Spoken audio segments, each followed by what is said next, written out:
Hello, my Draconian brothers and sisters. We are now back with another reaction video. This time, Orks, the best Xenos Warhammer 40K lore by KrakDuk. KrakDuk. I'm sorry if I would mispronounce that. I do not know how to say words like that. But we're just gonna get right into it, so we don't dilly dally. I only know very little about the Orks. And some of it is actually pretty fascinating, mostly just from the books. I don't know everything about them though. Did that change my size of my screen? Okay, hopefully this actually works out better for us. Hi friends, it's Orktober! Orks! Am I right, boys? Orc boys, that is. Woo! Orcs are my favorite Xeno species and probably my second biggest 40k army, which, come to think about it, maybe my little cracked brain just likes seeing a ton of little green men on the tabletop. Oh, sorry, I'm blocking. But yes, Orks! Everyone's favorite silly, goofy, heavy metal, ramshackle, Mad Max murder fungus. Orcs are a race perfectly suited to grimdark. Okay. I didn't know about the murder fungus part. I didn't know they were like a fungi of sorts. Until like later on. Like I made a joke about them being like a parasitic thing during the game Space Marines, but I didn't think of how close I was to being correct on that. Dark 40k world. You know the classic line, in the grim darkness of the far future, there is only war. Well, when a normal person reads that, they might say, oh dear, well, that doesn't sound very pleasant at all. But an orc would say, oh, wow, that sounds like literal heaven. Yeah. Yippee! Orcs literally only want one thing, and it's disgusting. And unlike regular boys who just want cool-ass figurines to paint, or I guess hotties or wherever that original quote was referencing, orc boys only want war! Oh, I mean, war!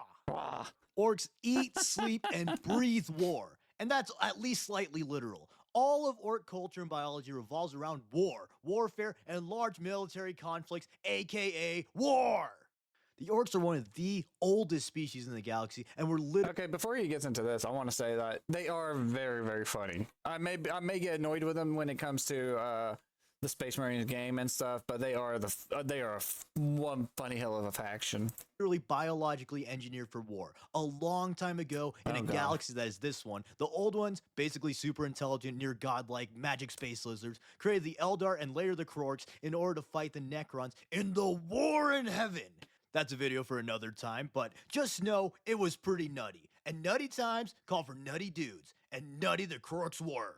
Not a ton is known about them, but the Orks are the pinnacle of orc kind. They have all of the modern orc strengths tuned to 11 while also being extremely intelligent. They were the perfect warrior race as they were mostly self-sustaining, repopulate quickly, and got stronger based on how strong their opponents were. That last part was actually part of the reason why they became the weaker modern day orc. The war in heaven was astronomically nutty. A clash of gods with peak Necron, Eldar, and orcs along with some other whack.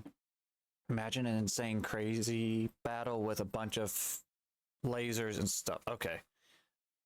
I can try to imagine that, but so, okay. After the war was ended, the Orks were basically malnourished as they no longer had super powerful foes to constantly fight. Consequently, they began to regress and were systematically hunted down by the Eldar.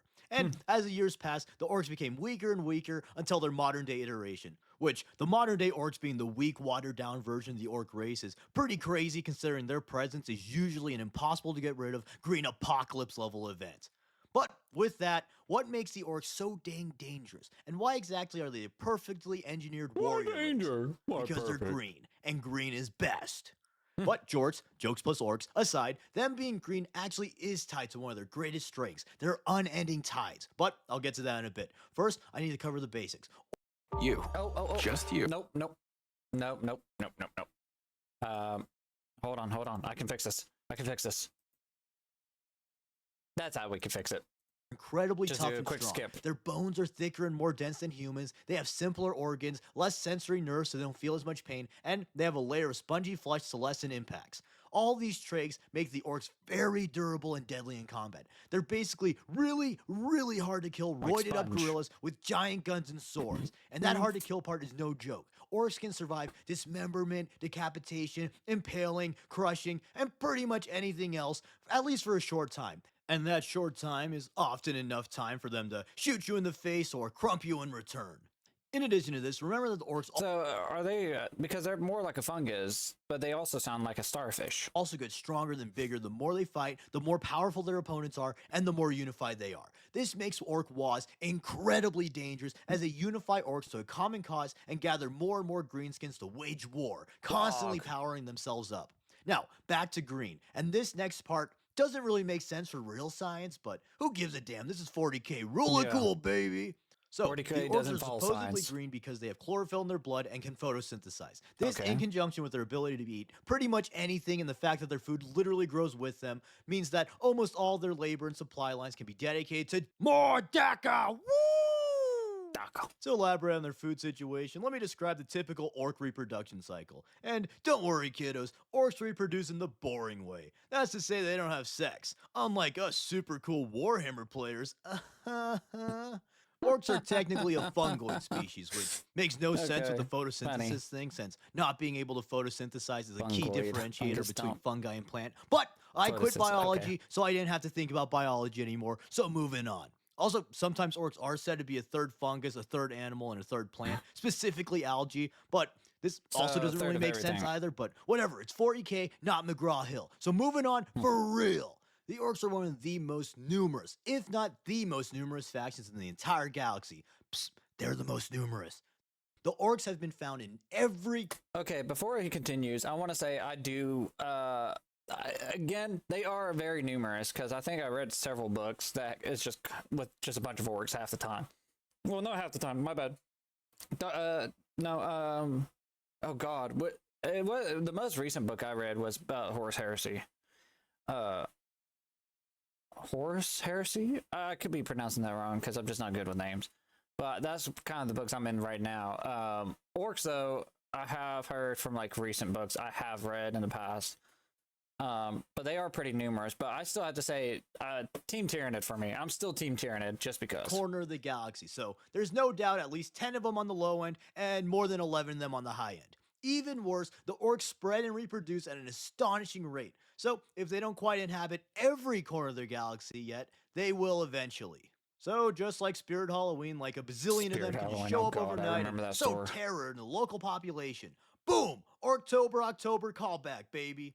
But back to serious. Has anyone actually ever cosplayed as an orc?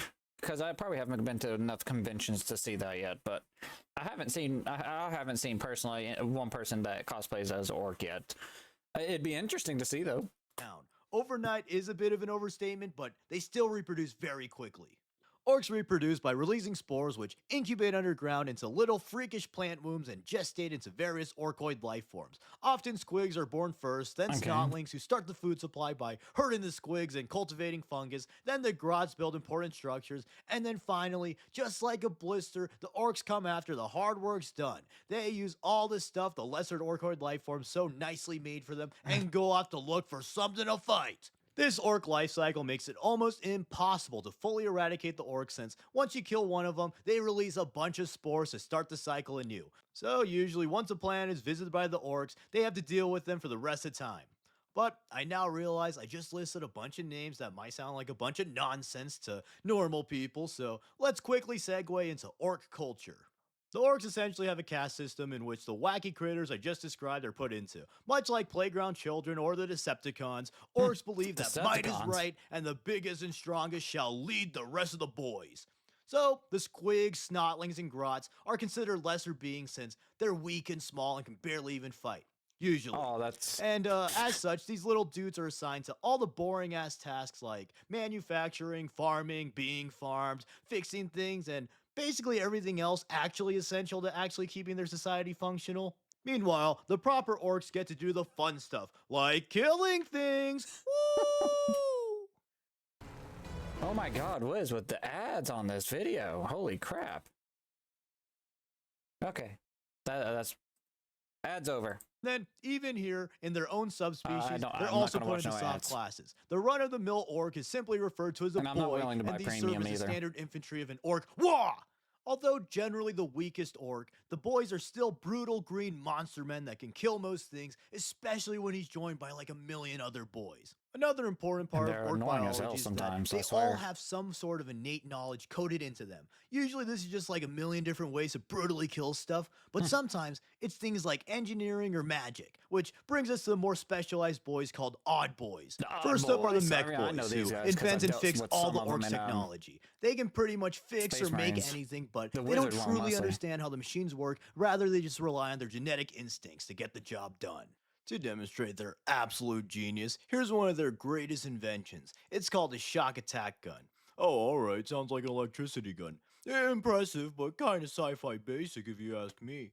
If you thought that, well, you need to think like an orc, buddy. Sure, a shock attack gun probably uses electricity somewhere, but this beauty's main form of attack is to create a small tunnel through the warp that snotlings are blasted through, or sometimes they run through the tunnels. Wait. So we're saying that they're used as pretty much projectile. The little ones are used as bullets. Oh god, that's insane. Actually, Okay. that's kind of funnier, so let's just go with that. And basically, this gun teleports snotlings into whatever the Oh, it orc is teleports shooting them. at. Then the snotling goes crazy style and wrecks whatever it's shot Like a at, chest or burster? I guess Okay. shot in. Pretty wizard. Then, Pain Boys have PhDs coded into their DNA and serve as the surgeons and doctors of Orc Society. This usually just amounts to them haphazardly replacing limbs with robot limbs, injecting a variety of strange drugs, and role-playing the ancient Terran hero of Victory Frankenstein. And then Weird Boys have my middle school self coded into their Weird DNA. boys. I'm just kidding, of course. They aren't Magic the nearly Gathering, that I weird, guess. and are actually far more focused on magic. Regrettably, I wasn't able to teleport or shoot lightning in middle school. But yes, the Weird Boys, they use magic. All orcs emanate a psychic energy, which we'll get into a bit more later, and the Weird Boys absorb this energy and can channel them into various abilities like teleportation, giant psychic punches, shooting lightning, shooting fire, shooting lasers, etc., etc. And then next up, the most important odd boy, the Brew Boys. Because Brew what's the point of Boys. having an army of boys if you can't crack a cold one with them? Then, up the totem pole, you got the knobs, which some would argue that a knob would actually be down the totem pole, if you know what I mean. Wink, wink. Much like goldfish or lobsters, orcs continuously grow in their lifetime, and the ones that fight hard enough or long enough grow to be very powerful. These Okay. So how does that work? That's what I'm curious about. How does that work? Is it like a leveling system that they have? That the more they survive wars or kill, that they just level up more? Or is there like a no, it's not, I shouldn't even call it scientific reason. But is it just because through oh god, I wish I could understand are this. the knobs, and they serve as the leaders of Orc Society since they're bigger, stronger, and meaner than the rest of those gits. Some Gits. knob types are Mega Knobs, who wear Mega Armor, which is basically Orc Power Armor, the best suits being comparable to Terminator Armor. Other than Oh, wow. durability, the Orcs also, of course, strap a bunch of guns to these. Then there's the Flash Gits, which are the richest orcs who have the bestest and biggest guns. Then there's the Cyborgs, who were orcs gravely injured in battle, Cyborg. but deemed important enough to be cybernetically reconstructed by the Pain Boys. And then there's some other ones. And then finally, on the top of the top, there's the Warbot, Which who's we the just, biggest, the which- baddest, and the No. most brutally cunning Yeah, of we all the we orcs. ran into He, him. of course, gets all the We met best him. stuff and leads the wars. Finally, for Orc Society, they often group up into tribes, and these tribes group up into clans, each clan having a unique color scheme and specialty. Quickly, the 6 biggest ones are the Goths, who love checkers, and the Goth. strongest orcs, who also extra love melee, the Death Skulls, who are lucky and like to steal stuff, the Snake Bites, who are boomers who think that technology is stupid and scary, the Oh, Evil God. Sons, who like to go fast and paint everything hot rod red, and then the Blood Axes, who are the first to find humans and adopted some of their tactics, such as actually using tactics, and they also trade or act as mercenaries sometimes. And then there's many lesser clans. Next, let's cover orc beliefs, both their religion and famous Which we will psychic probably gestalt. hold Orcs on. believe Which we will probably touch up on in the next time we do another reaction, which will be if I reach 50 likes on that one. On this one, I mean, we will then react to that one. in 2 gods. Why do they need 2 gods? Well, because it would be stupid to be a super powerful god since you could just crump everything else with ease, and that's boring. Fair enough. I Therefore, agree. It they is need a pretty buddy to boring. fight with. So there's Gork and Mork. Gork One's and Mork. brutally cunning, and the other one's cunningly brutal, wholly embodying the complex orc war philosophies. And to close off this holy orc trinity is Gazkul, the prophet of the WAAAGH, and technically Orc Jesus. Like, come on, he was reborn a number of times, performs orc miracles, and killing a ton of things is the closest orc analog of going around performing good deeds and spreading benevolent teachings.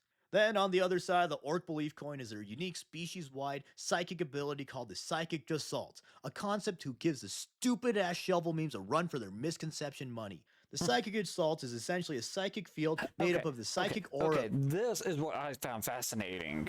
A coworker and I were talking about this just today, and it fascinated the crap out of me. It fascinated me so much because it made no sense on how that's a thing, but it just is. Every orc in an area and can have tangible effects based on the collective orc belief. However, this effect is very, very often over-exaggerated in memes and stuff to a, quite frankly, stupid degree. Fair enough. Orcs cannot just imagine anything they want into existence, otherwise they would just own the setting since every orc legitimately and strongly believes that they are the bestest. No, the Gestalt effect is much more subtle, and although some sources do vary, I like to think of it as a reality loop, meaning that it could help orc things work better, but isn't a Green Lantern ring or a reality stone. So Low testosterone. Oh my god. All these ads every 5 minutes. Holy crap. Holy crap. That is insane. So many ads with this video. Orc can't just imagine a brick as a gun and shoot it, or a jar of mayonnaise as a saxophone and play the blues. Rather, they can believe that their shitty gun isn't so shitty and it actually functions properly. Whereas in the hands of another species, it would just be a piece of crap that jams every other shot. This is also where the color thing comes into play. Some say that the orc color thing isn't real, both in lore and on a metatextual level, but I personally subscribe to the idea that it does give subtle bonuses because it's more fun and other factions have at least low-level reality warping born of belief, so orcs having it makes sense. So red goes faster, blue is lucky, yellow's exploding, and so on.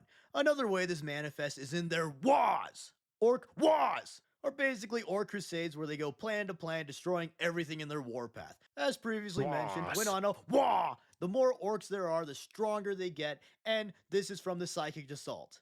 Usually orcs are scattered and fight each other as often as they fight other races. However, sometimes the orcs will band together and go on a WAAAGH. Unified, the orcs becomes bigger, stronger, and slightly smarter. They also use their psychic gestalt to unknowingly navigate their space hulks, rocks, attack moons, and whatever vessels they have to get onto other planets right for a crumpet. That they can make and that finally, work. let's just talk about why everyone loves orcs. The orcs are goofy comic relief. They have cartoony antics, silly dialogue, fun, wacky contraptions and weapons, and they're just really fun. As long as you're an orc. To literally everyone else, orcs are a proper grimdark monster.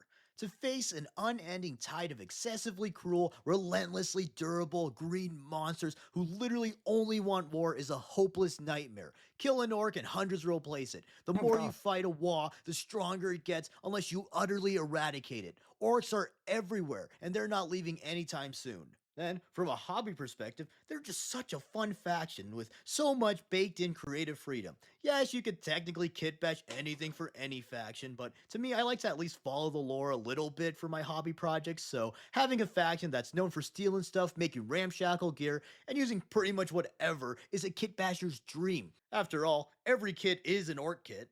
So, to me, orcs are so beloved because they perfectly embody everything people love about 40K. They're over-the-top goofy at times, but they're also a grimdark nightmare. They make fun characters and stories, and are awesome from a hobby perspective.